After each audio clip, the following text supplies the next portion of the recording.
All right, welcome back to the Fantasy Six Pack 2023 Fantasy Baseball Outlier Show. We're going to be covering the first base position.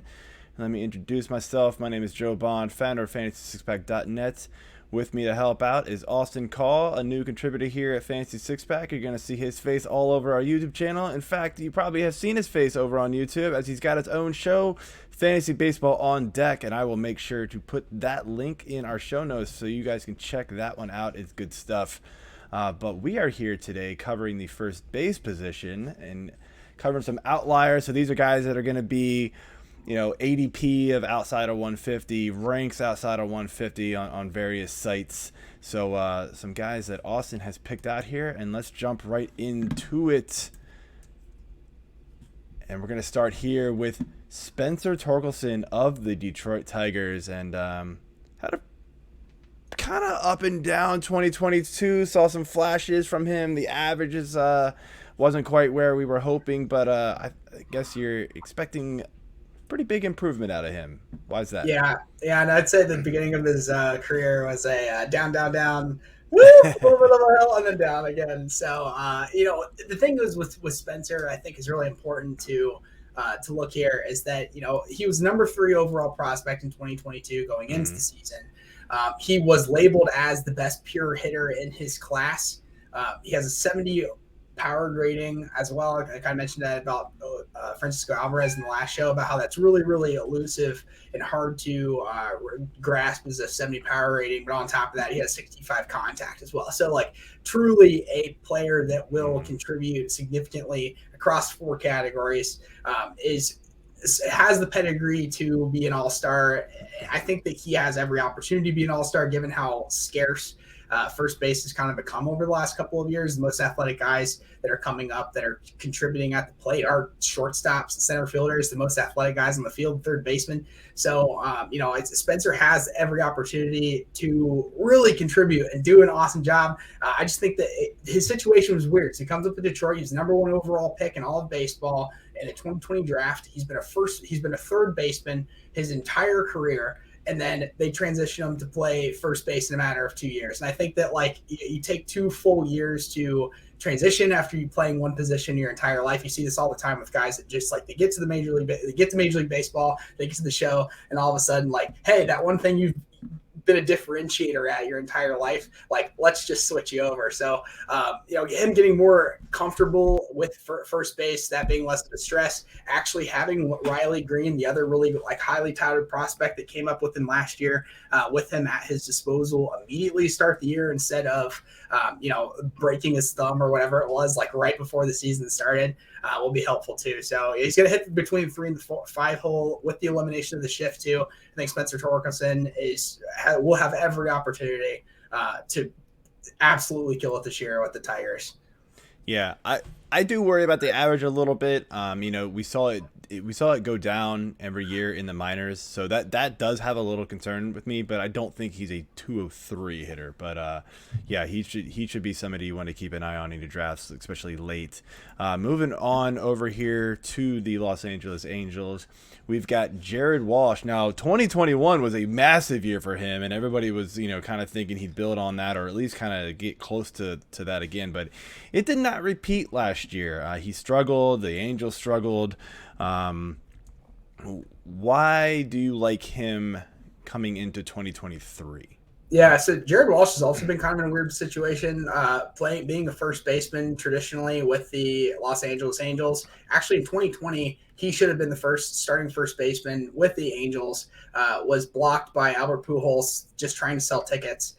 Jared Walsh, per at bat, averaged 2.2 total bases per hit, and to relate that to the MVP of his own conference and league, that was better than Jose Abreu's MVP season in 2020. So Jared Walsh, as a platoon player in 2020, learned to play outfield and eventually became sort of an everyday player, but didn't have as many at bats. But per at bat, one of the most productive players in all of baseball.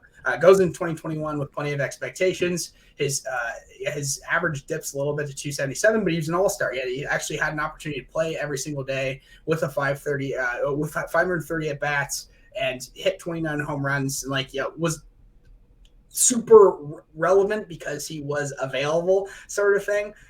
Give me the all-star at 29 years old who's non-ranked every day. That's one of those things where last season was a conundrum because he was just constantly in and off. Everybody was hurt. Yeah. He was sort of hurt. He's playing through it.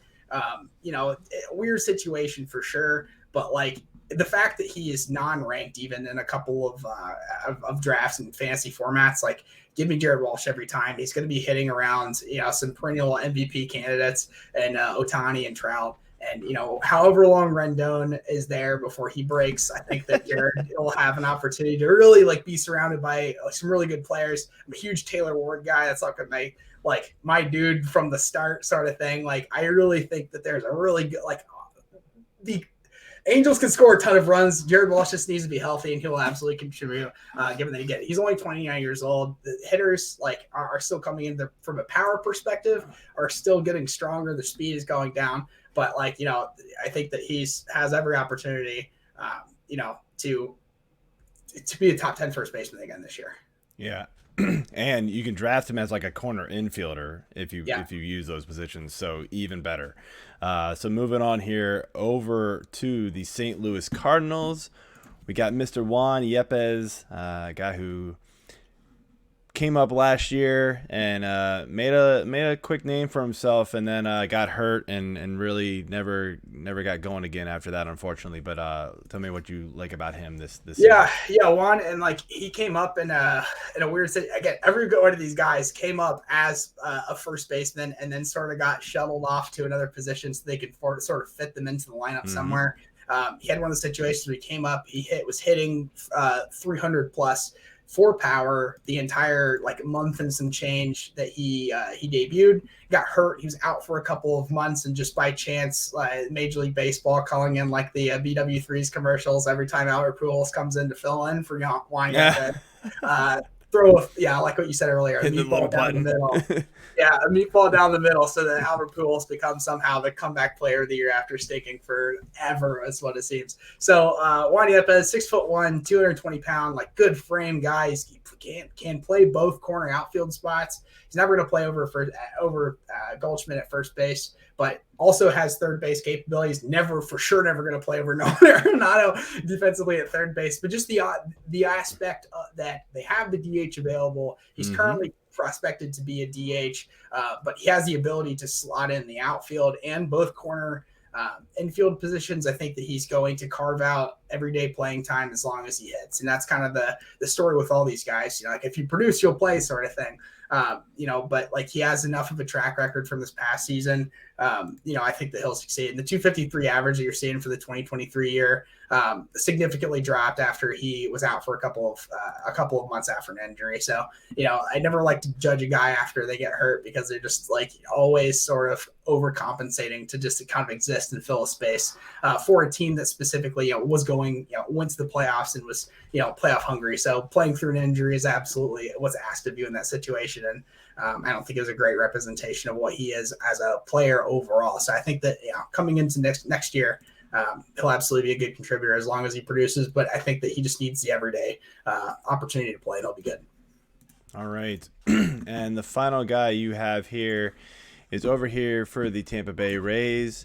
It's Isaac Paredes, and he can play all over the field. So we slotted him into the first base here, but he's second base, third base. He's all over the place. Mr. Utility for those Rays, who we know they like their utility guys. And I'm just gonna lead off with this because I'm curious your thoughts. Right now, Roster Resource does not have him projected in the starting lineup against right-handed pitchers. So he is in a platoon, it looks like, with Jonathan Aranda or whoever, right? And so, but you are thinking he's going to get enough playing time because he can kind of go all over the place right now, right? And be able to produce. Yeah. And so the Rays traditionally forever have been the smartest team in baseball. We're going to play matchups. We're going to play situational baseball, not necessarily who we think is, who has the name coming up to the plate. We're going to go after analytics, right? So that's the only thing really working against Isaac. But the fact that he's 23 years old, he's been playing professional baseball since he was 16 years old. he'll figure out. Obviously, you don't love the average. The average hasn't ever been super duper high, but even if like he can get a projected 240 average, his everything about him says that he's a 30 plus home run, you know, prospect. You know, he has the potential to be a 30 plus home run guy, and he plays every position in the infield besides shortstop. You know, again, it's just one of those things where it's like you see a kid go up and hit 20 home runs as a platoon player who gets half the at bats for an entire year, and like how again most of those were pinch hits. Like he's going to have every opportunity. Choi is gone. The players that are filling in are currently labeled as better defenders or starters as of right now. They can hit both sides of the plate. Like they're projected to hit between 6 and 10 home runs, both collectively, like as individuals. So, you know, the second that Isaac goes up there and actually produces, so it's not just when Wander Franco is not a huge home run hitter, he's not supposed to hit more than 20 home runs. So it's like if it's really Randy Arozarena by himself from a power category, I just feel like at some point they're just going to have to let the kid figure it out. And I think, again, like all these other guys, the elimination of the shift, we're going to see people coming out of the woodwork that we haven't heard of in 5 years. Like the Joey Gallos of the world that like have just been horrible and strike out a ton, and they just rocket balls right into the shift their entire career, all of a sudden might become more valuable. So don't write off a kid who's 23 years old who had 20 home runs last year across 300 at bats. Like just there's a lot of opportunity there to succeed. So and not necessarily someone that you'll draft on draft day, but if you notice the first 10 games, 15 games that he's getting a lot of playing time, then I think that's somebody absolutely worth an opportunity and flexible. Again, third base, second base, and first base eligibility. Yeah, that's huge, especially in those best ball leagues too. So Yeah. Go ahead and pick that up. So, all right. Well, that is it for the first base outlier show. I want to thank you, Austin, and remind everybody to hit that subscribe button and check out our other great videos that we've got here on our Fantasy Six Pack YouTube channel. See ya. Or else. See ya.